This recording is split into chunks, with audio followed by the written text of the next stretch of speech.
Just like everything in Tai Chi, push hands likes to start off with very basic technique and then make it more complex.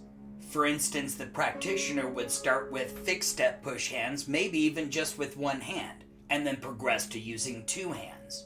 Once you're comfortable using two hands, can you move your feet and still do push hands? Now, what about using both of your feet? That increases the complexity even more into what we call free step push hands.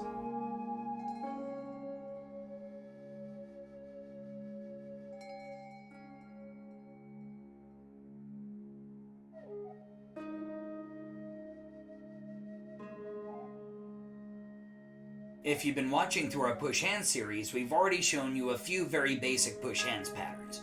For this video, we wanted to introduce what we refer to as the common push hands pattern. Pretty much every Tai Chi school that does push hands, or any push hands tournament you go to, will recognize this pattern.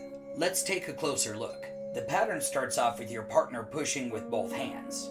The defense starts by receiving the push with both hands and then absorbing the push by sitting away. Once you're comfortable absorbing the push, the next step would be to redirect their energy off of your center and then push their energy back into them.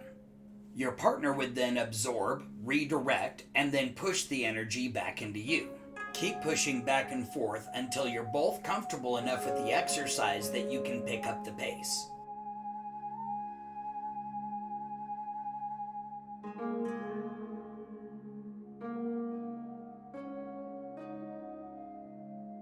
Now let's make the pattern more complicated by changing directions. I'm going to start by going with a counterclockwise circle. After a few rotations, we'll stop and reset, and then change right away to the clockwise direction.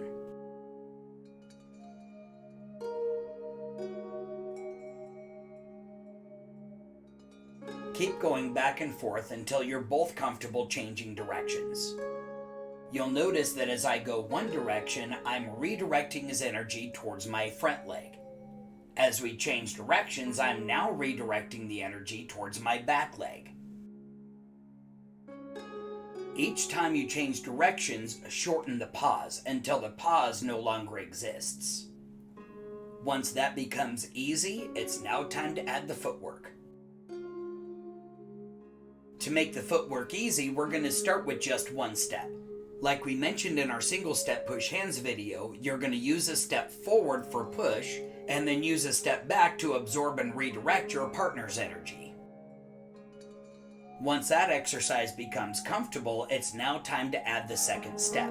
Start the first rotation by taking 2 steps back, then change and take 2 steps forward. The challenge is to not break your push hands pattern as you change your steps. Once you're comfortable moving both feet, you can make it more complicated by changing directions of your push hands pattern. The next level would be to change to lateral movement, making a circle. To do this, you're going to change your forward step to a cross step and change your back step to a horse stance. Now there are multiple challenges. Not only is the footwork more complicated, but you also have to keep the push hands pattern steady while maintaining the distance between you and your partner. When it's time to test your skills, you can move on to free step push hands. With free step push hands, there are a number of ways that you can win. You can win by making your opponent touch the floor or step out of the ring. In more advanced versions, you can win simply by making your opponent go off balance. Remember to leave your ego behind and be honest. Often you can learn more from your losses than you can from your wins.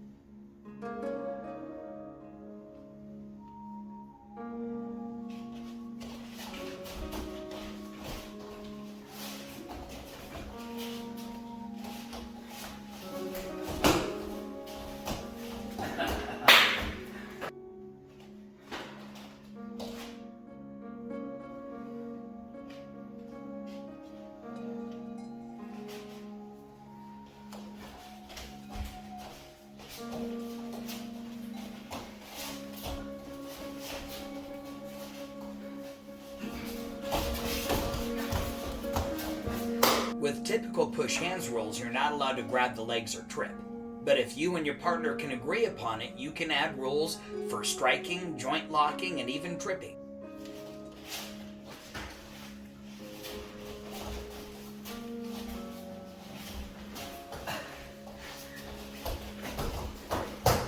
As with any skill, it takes practice and proper training to get good at it. So make sure you look for a good school in your area. If you're in Southern Oregon, contact us for our locations and times. Thanks for watching our video. If you enjoyed it, like it and make sure to share that with a friend. Click the subscribe button and then hit that notification bell so you can catch our next exciting video.